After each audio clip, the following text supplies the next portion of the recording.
ಗೊಂಬೈ ತಾಲೂಕಿನ ಎಂಎಚ್ ಪಾಟ್ನಾ ಕೆರೆಯಲ್ಲಿ ಅಕ್ರಮ ಮಣ್ಣು ಮಾಫಿಯಾ ರಾಜಾರೋಷವಾಗಿ ನಡೆಯುತ್ತಿದ್ದು ಸಾರ್ವಜನಿಕರು ತೀವ್ರ ಆಕ್ರೋಶ ವ್ಯಕ್ತಪಡಿಸಿದ್ದಾರೆ.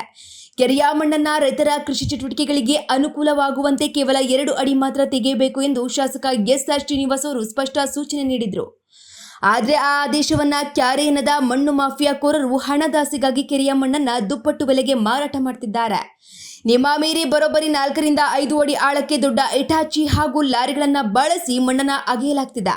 ಇದರಿಂದ ಕೆರೆಯ ಮೂಲ ಸ್ವರೂಪವೇ ಹಾಳಾಗುತ್ತಿದ್ದು ಮಳೆಗಾಲದಲ್ಲಿ ನೀರು ನಿಲ್ಲದ ಪರಿಸ್ಥಿತಿ ನಿರ್ಮಾಣವಾಗಲಿದೆ ಎಂದು ರೈತರು ಆತಂಕ ವ್ಯಕ್ತಪಡಿಸಿದ್ದಾರೆ.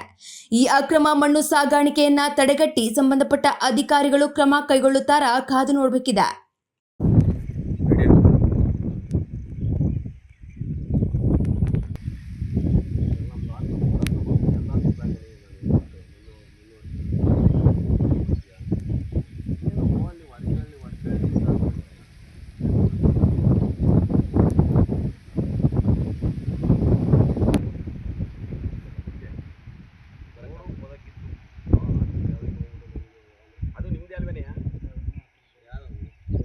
ನೀವೇ ತಾನೇ ಕರ್ಸಿರೋದು?